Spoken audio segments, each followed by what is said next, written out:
Hello and welcome to Reaching for the Moon, presented by Everglades Moon Local Council, Florida chapter of Covenant of the Goddess.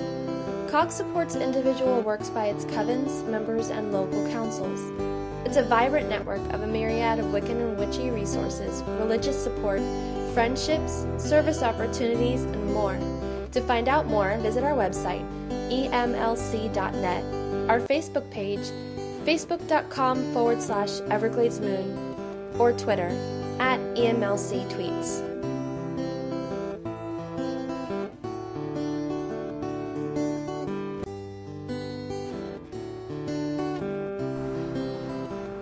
Hi everyone, this is Lady Bridget, and this is episode 19, but it's another bonus episode.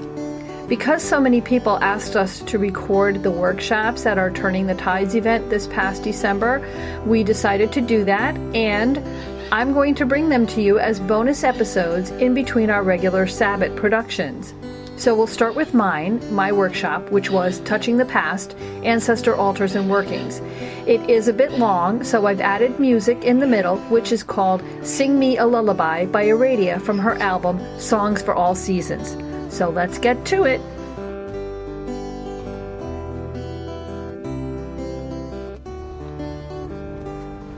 Okay, well, I guess I'll get started. Welcome to Ancestor Altars. I'm Lady Bridget. I'm not an authority. I just figured, okay, this is something I do, so I can talk about it. And I do invite other people to share their experiences and maybe how they work, which may be a little differently than how I work. It is the teaching of many traditions that spirit is the main part of our practice. We call on spirit to help us with our magic. We call on spirit to guide us in our work. We call on spirit to help us in our lives. We call on spirit to remove obstacles so that we can get things done. Some people refer to spirit as God, goddess. Some people refer to spirit as their own inner spirit. Some people believe that spirit is one great spirit with a capital S. And so this kind of falls into whatever your belief system is. Doesn't matter at all what your belief system is. However, our own ancestors are the most important spirits in our lives, whether we realize it or not, because these are the people who have passed, but they are directly related to us. They are in our bloodline. They have a vested interest in our succeeding in our lives. In some traditions, they teach that you are your ancestors' hope. In other words, in your life, you are going to resolve some of the paradoxes or things that they left unresolved when they left this earth. And so sometimes those things are passed down. Now, we certainly know that things are passed down in bloodlines like alcoholism, poverty, disease. Things like that are actually passed down in the bloodline. Just because we haven't found the gene for it yet doesn't mean that it doesn't exist, because we've seen it. And if it isn't genetic, then it is at least cultural and behavioral. When you raise the child in that environment, they pick up those same traits. And so these are a lot of the things that people have to overcome. One of the ways of working with an ancestor altar is to ask them for their aid, for their assistance, for their help, and you can pick and choose, okay? You don't have to work with crazy Uncle Ned who you never got along with and was an asshole, because trust me, if they were an asshole in life, they're probably still an asshole.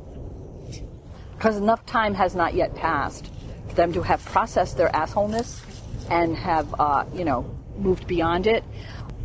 And some people ask about reincarnation. Well, doesn't this stop them from reincarnating? And the answer really is no. Because people assume, number one, that time is linear, and that's a whole other workshop we're not going to do. And it isn't. And you also assume that time exists on every plane at the same rate it exists on this plane. And that also is not the case. And that is not just my personal belief, but if you do a little research on it, you will find, going back centuries and centuries, thousands of years, people have understood, magical people have understood that, for example, when you're in sacred space and you cast a circle, that you are able to touch upon all time and all space from that circle. All time is now, all space is here. I don't know if that's one of the teachings of your tradition, but it's one of the teachings of mine. So you can alter the future. You can even alter, in some respects, the past. Again, another workshop. Yes, here now. Well, everything is related. I'm making notes. Everything is interconnected. You can't touch upon one thread and not feel the web vibrate over here. So if I go off on little tangents like that, just take notes. We'll get back to it some other time. So we often call on spirits to ask them questions as well. I mean, how many people, before you do a magical working, you do a tarot reading or some form of divination to make sure it's going to be okay? Or to make sure, in my case, to make sure I should be meddling, because I tend to meddle. And it's not always the best thing. And I have had tarot readings where, I've gotten the answer back, but out. Not your, what is it? Not your duck, not your circus. Right, not your circus, not your monkey, not your boat, not your banana, whatever the heck that is. And so that happens. And when that happens, I trust it, because I have learned over the years to trust it. I have learned over the years that they're there to guide me. They're not there to mess with me. And if you're working with a spirit that you feel is just there to mess with you, you need to move that spirit on, make room for better ones. And this is why we work with our ancestors first. Because, let's do a little exercise, okay? Close your eyes. Take a deep breath.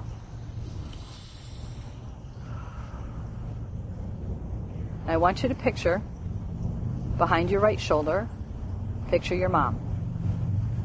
Whether she's passed or not, doesn't matter. She has her hand on your shoulder. On your left shoulder, behind you, picture your dad. And his hand is also on your shoulder. The two of them are standing behind you, supporting you. They've done this all your life. Behind them, behind your mom, picture her parents, her mom and dad, with their hands on her shoulder. And behind your father, picture his parents. And behind them, picture their parents. It doesn't matter if you know what their faces look like or not, but just know that they are there. And behind those people is another set of parents. And behind those people is another set of parents. And going all the way back, as far as you can go, there are people supporting you. Whether you know who they are or you don't know who they are, it doesn't matter. They are linked to you. Can you see this all the way back, almost to infinity? It's huge. These are all spirits who are connected to you, whether in this plane or another.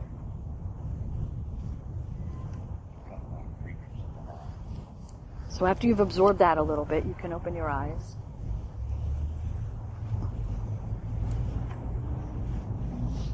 So you kind of get a feeling for how many are out there.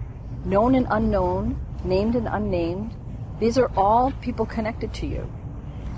And if you call on them and you develop a relationship with them, they will help you. They will. Again, if you have a crazy one in there, you don't have to call on that one. I tend to call on all of them because I don't really know which ones are the crazy ones, and who knows, maybe my grandkids will be like, oh God, don't call on Grandma Beth, she was a nut job, who knows, right? Generations from now. But I do intend to be there for them if they need me.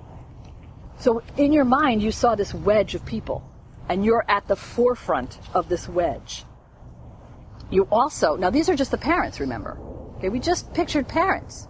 There are aunts, uncles, cousins, great aunts, other people who are peripheral to them, who were also involved with your family, who are also have a vested interest in your succeeding, in your life working, in things going well for you, in you learning the lessons you signed on for when you came into this life. And remember, growth is not easy, change is not comfortable. So just because they're all there supporting you doesn't mean, oh yeah, I'm going to have an easy path. No, you're going to grow in the way that you are supposed to grow. But when things get stressful, when times get turmoiled, when change is happening and you have no anchor, there's your anchor. This can be part of your anchor. At Samhain, we honor the spirits, right? We honor the spirits we know of. But this is a way to honor them all the time. I totally encourage a daily practice, or at least a weekly practice. And here's kind of the reason why. If you're going to call on them for something, you wouldn't knock on a stranger's door and go, hey, can I use your phone? Hey, can you loan me $10? Because probably the answer is going to be, who are you? Do I know you? So the idea first is to set up a little shrine, set up a little altar, start a daily practice where you're connecting with them and get to know them. Let them get to know you. Some of them will be ones you know. Start with them. They're your gateway, okay?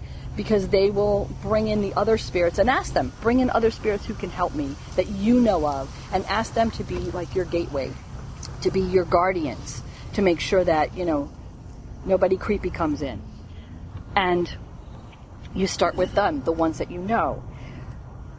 You're more likely to do a favor for someone that has been loving and showing you attention and all of that. And plus, you're calling them to you, right? They're always around, but it's kind of like, you're always around in the house, but if you hear a noise in another room, you're going to go rush to investigate.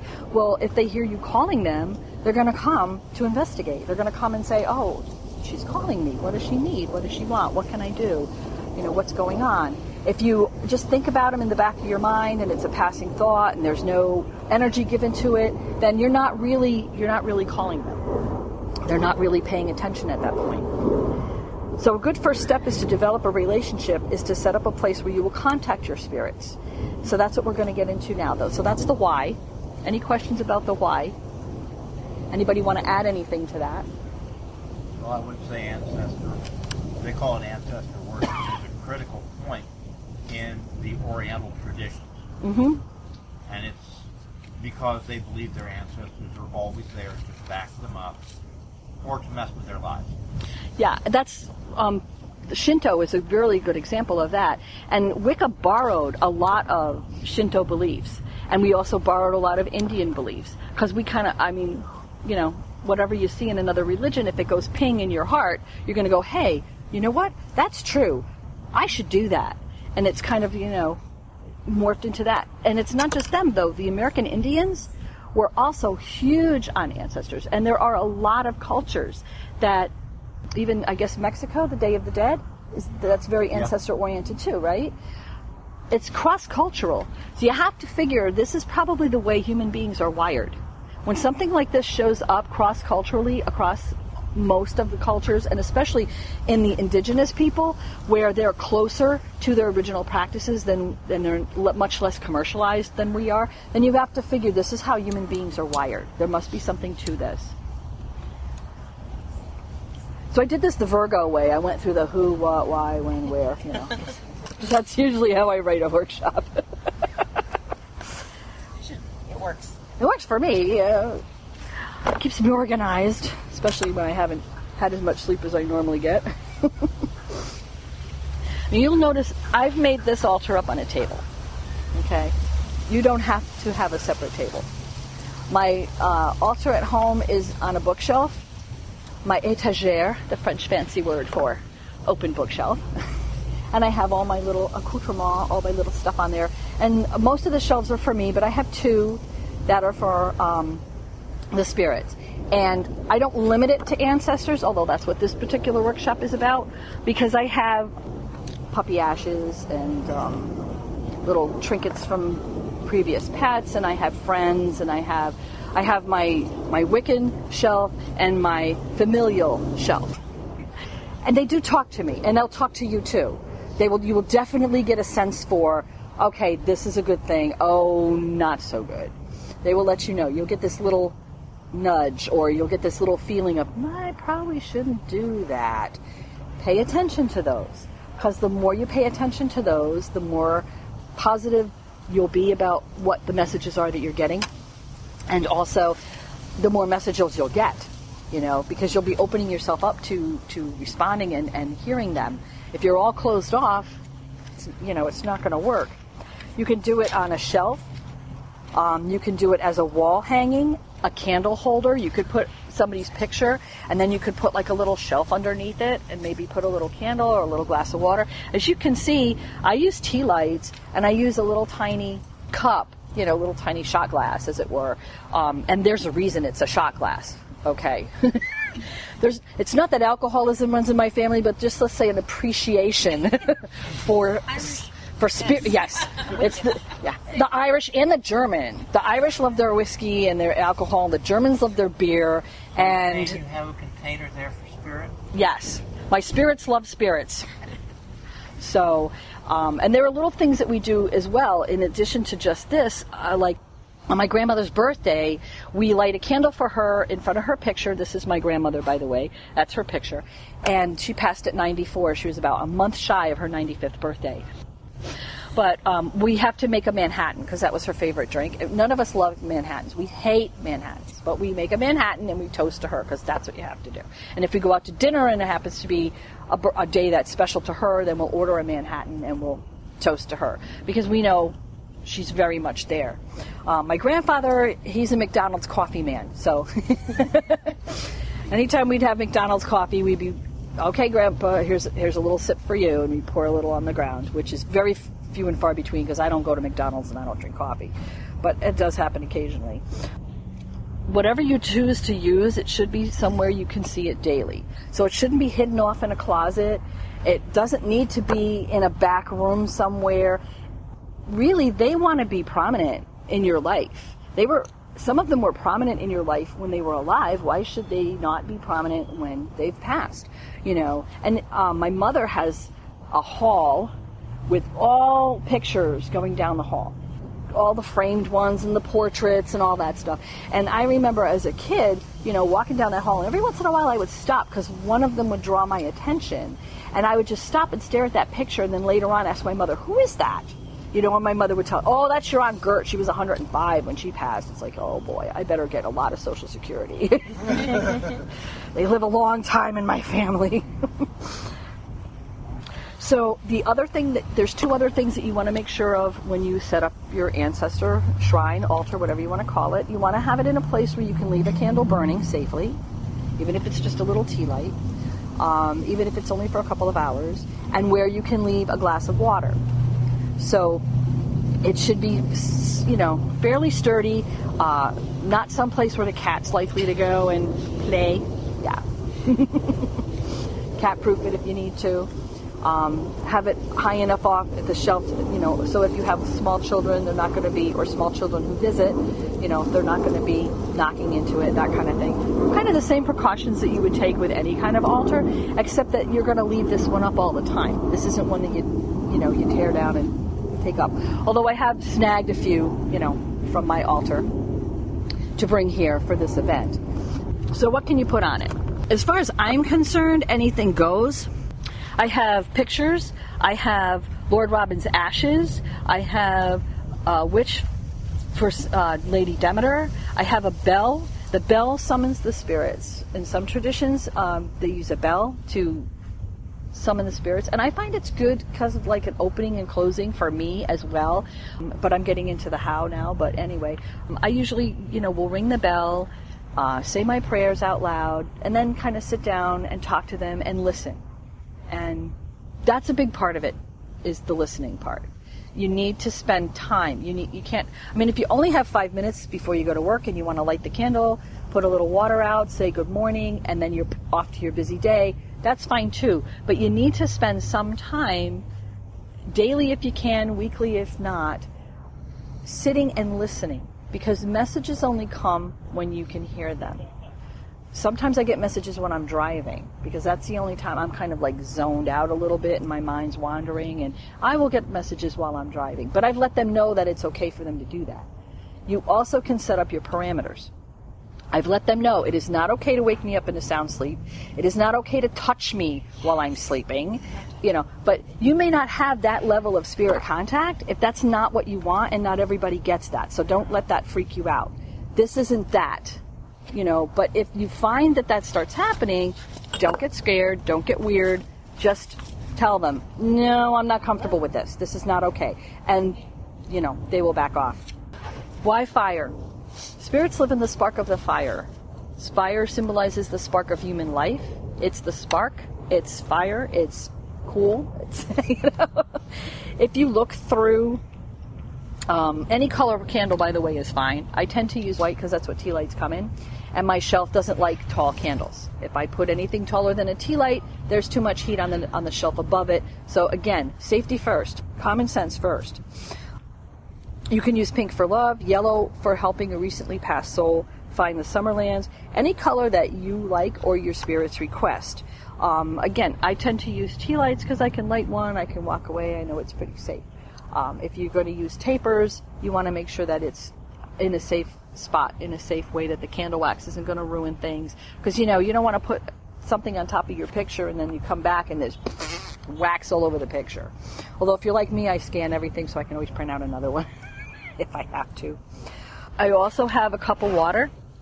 Water, spirits can use the living energy of water to bring through messages. Water, spirit, and blood are considered to be the same. And I actually found a verse from the Bible, 1 John 5 through 7, for there are three that testify, the spirit and the water and the blood, and the three are in agreement. So even as far back as the Bible, they put together the spirit, the water, and the blood. And for those of you who have, tossed the Bible out the door with all the other teachings, go back and take another look at it, because the Bible has a lot of magic in it. Lots and lots of good hints. Don't throw out the baby with the bathwater. You don't have to believe all the other bullshit in it, but do look through it for the magic. What was the Bible verse? What was the section? 1 John 5:7. It's actually verses 7 and 8, but it's first chapter John 5, verses 7 and 8. For there are three that testify, the spirit and the water and the blood, and the three are in agreement.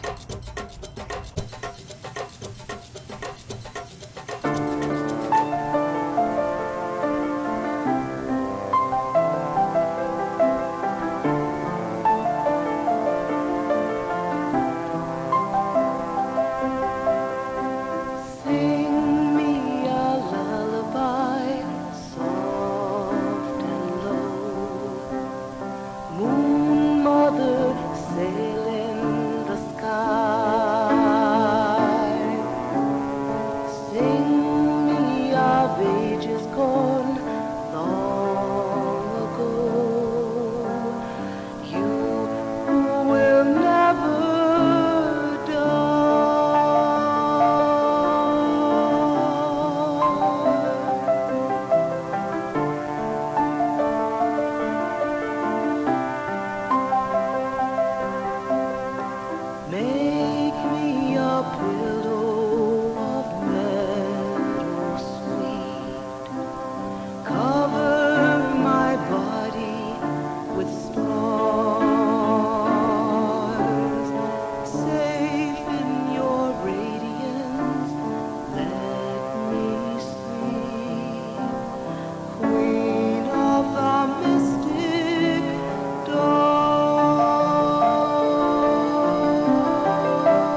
So water is linked to blood and spirit. And that's why you put the water out there. Now, I use wine, I use beer, I use Manhattans, I use anything that I know that they liked, because that's particular offering to them. But the water is to help bring them through. The fire is to help bring them through. Fire also is good as a focal point for you. Sometimes, if we've lost a loved one, it's not always easy to focus on their picture without a lot of grief or other emotions coming up and getting in the way. And it's okay to let those come out and purge them, but if that happens every single time, you might want to focus on the fire instead, because that will help you keep clear, and that will help keep your mind clear, and you can meditate on the fire, and that will help them to speak to you, because it's hard for them to get through when you're all choked up. And also, a lot of people, when you first start doing this work, they find it hard to know, is this my head talking to me, or is this talking through me? How do I know? It'll feel differently. It'll have like a little different flavor. For one thing, it won't be as forceful. My voices in my head are extremely forceful.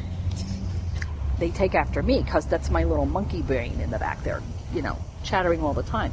But when my spirits talk to me, it's very ethereal, it's very light, it's almost like a whisper or a suggestion. It's easier for me to ignore. That's how I know it's a spirit. Because I can't ignore my own crap in the back, but the spirits are easy to ignore. So if you get a little nudge and you're like, oh, no, I don't think so, and you walk away from it, that was probably a spirit. That probably wasn't you telling yourself something. That was probably them trying to tell you, because it is going to be much more subtle. So, pay attention to that. Don't just dismiss it out of hand, thinking that it can't be. Oh, I'm sorry, Lady Nokomis, you keep getting tossed over. That's the biggest picture I have of her, so terrible little pixels.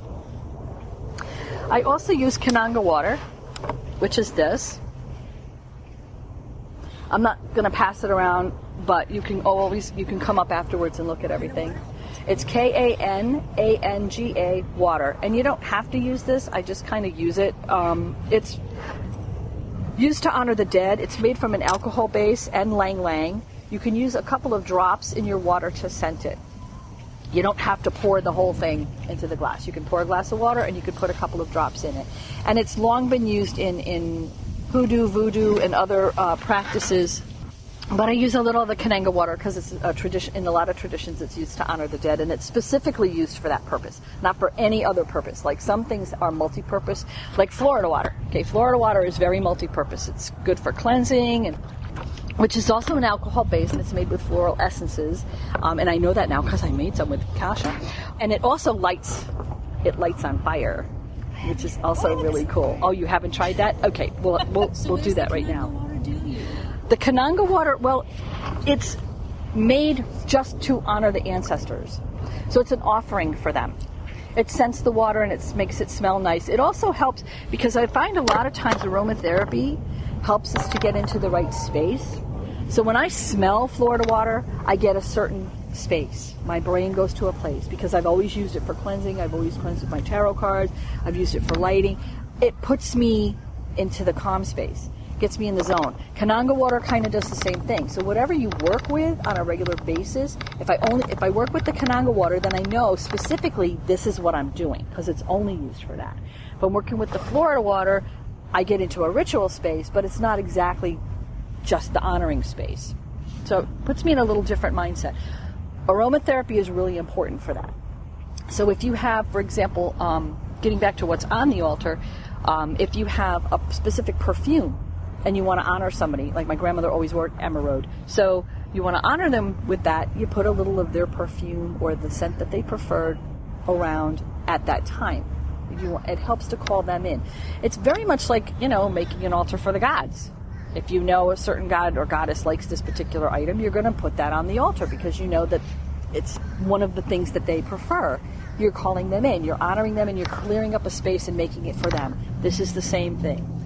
Really nothing else goes on that altar, but it's for them. So I don't put anything else on there that isn't to honor. So there's no like tchotchkes in the corners. Well, there's tons of tchotchkes, but all their stuff. I have, the salt and pepper shakers in the crystal and, stuff that they like. That's their bell. This is my mother-in-law's, one of her favorite she loved cardinals, and she had all these little glass cardinals. And she once told me when we were visiting there that even though this one was simple, it was one of her favorites. So when she passed, I snagged this because I knew that's what I was going to put on the altar. A lot of people work with graveyard dirt. I'm not that big into graveyard dirt. I would rather if I can have their ashes, great. If I can have the picture, great. If I can have something that they cherished or that they loved, that's what I like. Being a Virgo, I'm not into having dirt all over my bookshelf. Just saying. The ashes are contained. I know the dirt would be contained, but for some reason it has, It's got a little dirty feel. It's got the dirt in it, right? What's that? A little dirty feel to it. Yeah. Put dirt on the altar. No, I have dirt and stuff, but I have graveyard dirt and stuff, but it's it's close to the floor. It's under the altar. It doesn't go on you. I couldn't tell you why. Okay, so let me show you something. And remember, safety first. So if you're going to light, get a pot holder. And you know what? This Florida water, you can find it in the dollar store. It's great for lighting. I use this for cleansing and blessing. It's got a bit of alcohol in it. It's an alcohol base. Alcohol base and floral scents.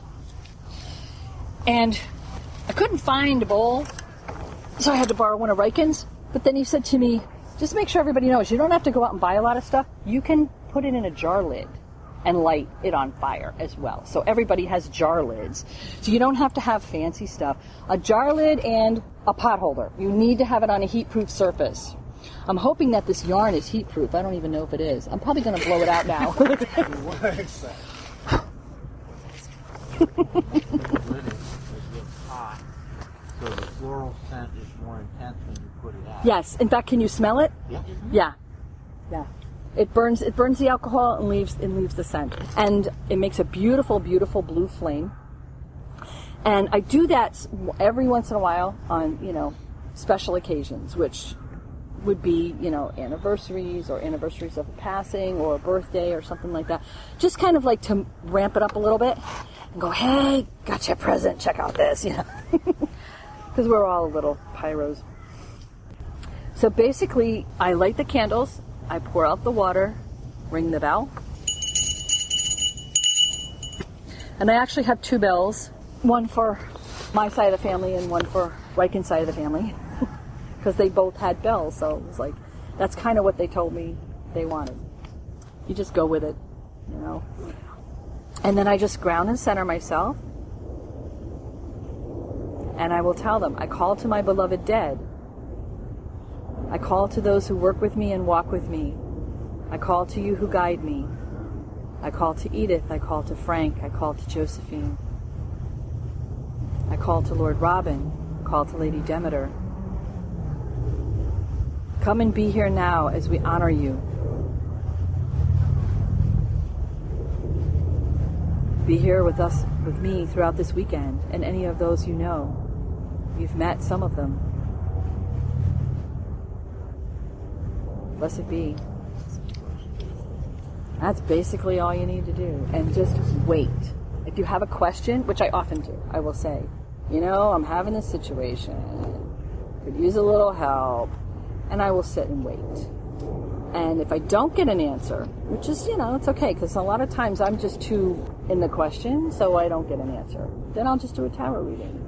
And then the answer will be in the tarot reading. But you have to put yourself into that space. It's really important to put yourself into the space that you're in when you're in circle. Okay, grounded, centered, calm, open to receiving them. Because this is something you're doing in your home. And you can have an outside one too.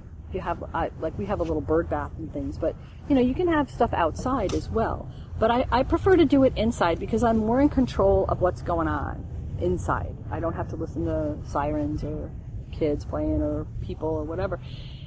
And it's a safe space for me. And I can shut the phone off, I can lock the door, I can do whatever I would normally do to prepare myself to not be interrupted and just slow down, calm down, and open myself up. Calling them in, it's just like calling in the gods or goddesses when you're in circle. It's really no different. You're honoring them. And I call them, a lot of them by name, but I also call those known and unknown, those seen and unseen, those who've passed, and those who I don't know, because I don't want to leave anybody out. I can use all the help I can get. So, but I will call names, and there's a ton of them. So I will be there a while, just calling off all the names that I can remember. And I try to have a little something on the shelf for each one of those people. So if I can't remember, if I just look on the shelf, oh yeah, I didn't call you, oh, I didn't call him, and I will call them. And I usually will call them by their entire full given name. But like sometimes I'll just call Grandma. Sometimes I know this is a situation she would be really good at fixing.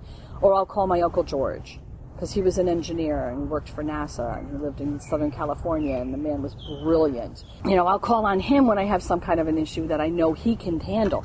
In any situation where an engineering issue is happening or a technical issue is happening, oh yeah, he's on top of that. So, the ones that you know what to call on them for. And I strongly, strongly encourage you to do that.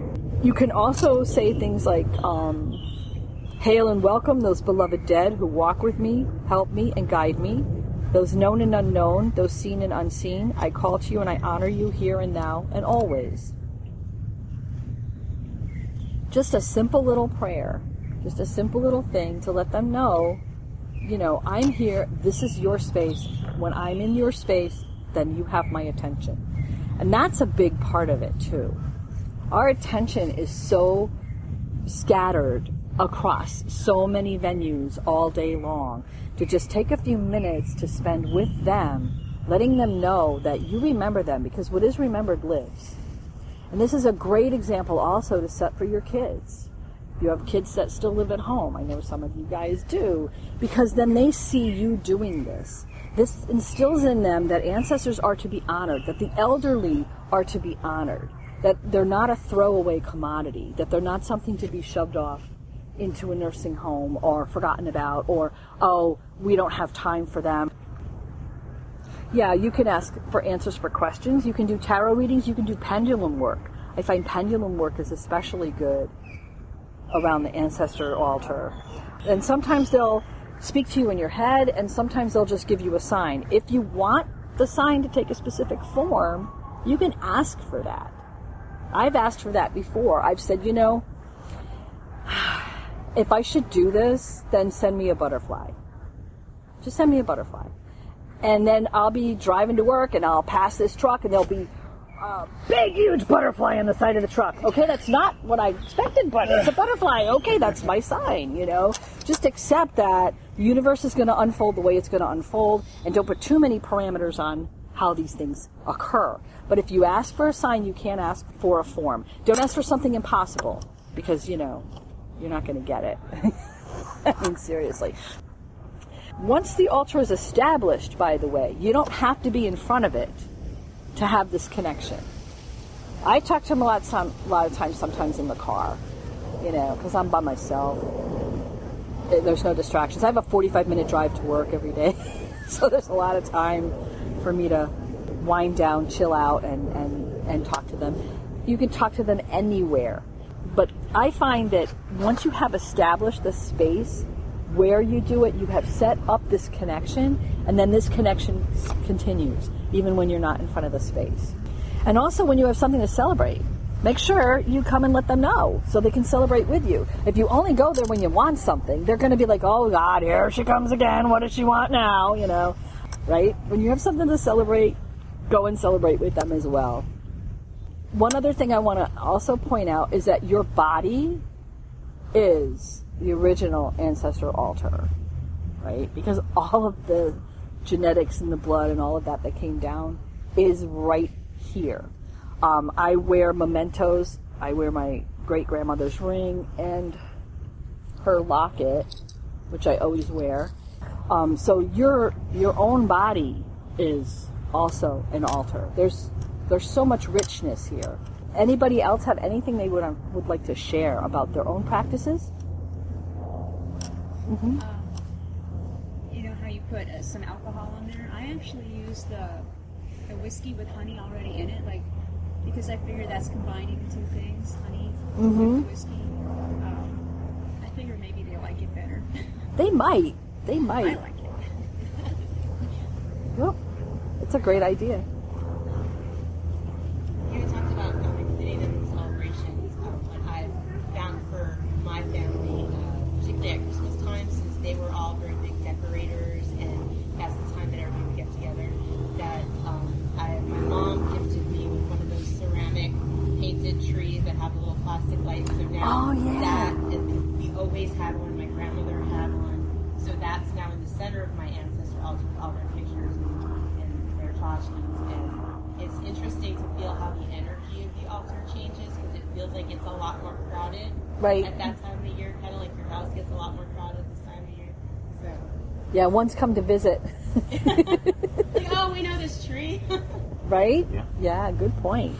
Good point. I hadn't thought of that. Maybe I'll get something similar to that. I know at Easter I have this little Easter bunny that I put up there, you know, and every once in a while I'll, you know, like Halloween, I'll put a little pumpkin up there, you know, that kind of thing. But I hadn't thought about the little ceramic tree. That's a good idea.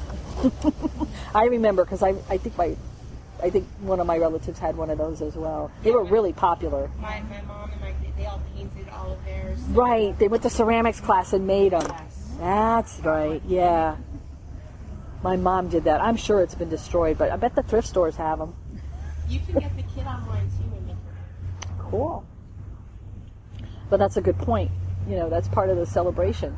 Changing out your seasonal decorations there for it too. Anybody else? A couple of years back, my son and his wife were expecting, and they'd gotten a rather scary message from the doctor about a potential genetic deformity. So what we did, we called on our ancestors. Our ancestors within the Wiccan tradition, and we stepped it up a little bit because we understand that time is not linear, and we called our future selves and our descendants as well to help and correct the situation if it was. He's normal. Awesome. Awesome. Some of the most powerful magic I have ever felt was when I called everybody in. Yeah. Yeah. It does get a little crowded. Yeah. For sure. And But the we were air outside feels in our circle. the air feels thick. Yeah. Like you can actually feel all these presences, not just, I don't even know how to describe it, not just as if there's too many people in the room, but in layers, like planes of reality layers. Yeah. But I know exactly what you're talking about. Yeah. And it's palpable. It really is. And when you've got that, you know you can really alter the shape of what can be. Not necessarily what must be, but what can be. Right. Right. Exactly so. And if it's meant to happen anyway, if that's the lesson that soul signed on for, then it will. And it doesn't mean that your magic failed. It meant that there's a higher purpose than what you can see. Right. And then all you can do is call on them to help that child Or through the its others life. that would be affected by them. Exactly. Exactly. Because sometimes it's not the spirit's lesson that they have to learn. It's ours. Like our granddaughter who was stillborn. Yeah. It was the people around Yeah. that had to learn the lesson. Yep. Exactly. That's what our tradition teaches as well. But I'll take all the help I can get. And to bring the Christian side of things, the Catholic side for all of you Reformed Catholics. Recovered. But honoring the ancestors and ancestral altars is not just a pagan thing. A lot of you old-fashioned Catholics remember when someone passes away. You know, on their mass, you get a prayer card, and every year you have a celebration. And we have celebration masses every year on the anniversary of their passing. You go light a candle, you draw the prayer cards, and if you go to mass that day, their name will be in the bulletin, and everybody honors them. That's their celebration mass that day. They do that year over year over year. And my grandmother died about 7-8 years ago, and still her name will show up in St. Brennan's every year on the celebration mass, and everyone honors her and lights candles. And so it's not just a baby thing. Nope. It's cross-cultural. Yeah. Can you say something more about helping souls transition to the Summerland? You mentioned the yellow candle for that, and Yeah. something people ask me about that I don't have In our tradition, we use the yellow candle. I'm not really sure why the color yellow. I think it might have to do with the air quarter, because we associate yellow with the air quarter. And so we light a yellow candle for their soul. And the idea is for you to focus on the candle, to focus on the flame, to call them, to kind of bring their spirit to awareness of you, and then to kind of let them know it's okay to go. You should see a light, a door, whatever you see, and you should feel the urge to pass through this. And you have to, at this point also, especially if it's someone that's close to you, you have to like forgive them for anything they might feel they did to you, that there's unfinished business, to like promise them that if there is unfinished business that you will help them finish it, but to tell them it's time for you to go and you really should. This is part of the cycle of life and death. Move on to, don't let anything hold you back. And that's kind of like what we do to help them to pass on. And a lot of times it's more than one candle. You know, if it's someone that I don't know very well, or someone in the community or whatever has passed, or I read on the list, you know, that a high priestess or whatever has passed, I will light a yellow candle and ask the goddess to come and sweep her up and hold her close in her arms. Depending on the person's religious belief, when they pass, if I know their religious belief, I will try to pray for them in that belief system so that they hear it better. You know, because if I only use Wiccan terms, my Catholic family's not going to understand what the hell I'm talking about. They're going to be like, what? You know. But if I use, you know, whatever terms they believed in, and sometimes it means I have to kind of do a little online research. But to me, it's important to, if I kind of feel like they're stuck. A lot of times they're not, but some people do, you feel like they're kind of stuck. And so in our tradition, that's what we would do, you know, light the yellow candle and tell them it's okay to go. And it's important, especially if it's someone that's close to you, that you have had, because everybody has past issues. You know, everybody argues with family members or whatever. They may be remembering that, and it's important for you to just forgive them and tell them you love them and that it's okay to go. It's okay to pass. And on another tangent, if you know someone who's dying and they want to go, but they're just not going, sometimes they need to hear that too. And it's okay to tell them that while they're still alive. You know, that I know you want to pass. I know this is your time. I don't want you to feel like you're stuck here because of me. Now, if you could talk all your other family members into that, that's great. It doesn't always work. And it's hard to do it without completely tearing up and breaking down. But if you have to tear up and break down, it's fine. You know, whatever happens for you is fine. But that's part of it. Just letting them know that it's okay to pass. It's okay to go. I don't know if that answered your question. Okay. This is Lady Bridget, and I just want to add an addendum to the workshop that you just heard. The addendum being that someone later on asked me a question which I really wish had been asked during the workshop. And I thought the question was important enough that I wanted to add it and answer it here. And the question she had was, what if you're adopted? And it was something that I meant to cover in the presentation, and somehow I didn't get there. At this point, I would like to address that question, because I think that adopted people sometimes feel as if they don't have any blood to draw on, and that is so not true. In fact, if you're adopted, you have two sets of ancestors to draw on, because you have still the ancestors who are linked to you by blood. Even though you may not know who they are, the ones that have passed know who you are, and they are also there for you. Doesn't matter that you weren't able to be raised by your biological parents. Their ancestors that you are linked to by blood are still there for you. But you also have the additional set of your adopted ancestors, your adopted parents and their bloodline, because those people you're very important to them, and they're very important to you. So you have two sets to draw on. You have a double set. So in a way, if you're adopted, you're actually pretty lucky because you have your adopted ancestors to draw on and you have your blood ancestors to draw on. And remember, you don't need to know who they are because they know who you are. And so I hope that helps and answers anybody's question that was thinking about that or that may have been adopted and feeling kind of left out. When it comes to taking care of the ancestors and having a relationship with them, you absolutely can have a relationship with both your adopted ancestors and your blood ancestors. So please don't let that stop you.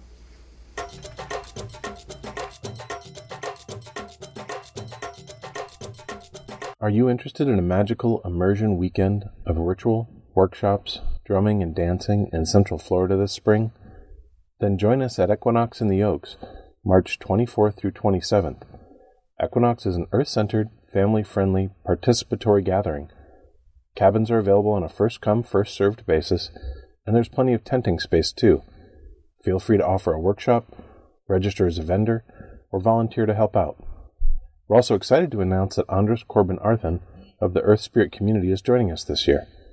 More information is available at equinoxintheoaks.org and on our Facebook community and event pages, which are linked from our website.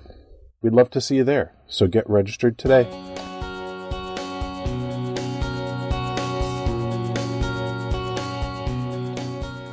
Hi everyone. Before we begin our last segment of this episode, we'd like to thank you for listening. Putting a podcast together is a time-consuming labor of love, but knowing that someone is listening to our hard work and hopefully gaining something from it makes it worthwhile. Would you let us know you like the podcast by going to our website at emlc.net, click on the podcast tab, and write a comment. Tell us what you like and what you'd like to hear more of on our podcast. And even better, why not leave us a rating on iTunes? Ratings help us become more visible to more people. It's not about ego, it's all about service. Thank you, and blessed be.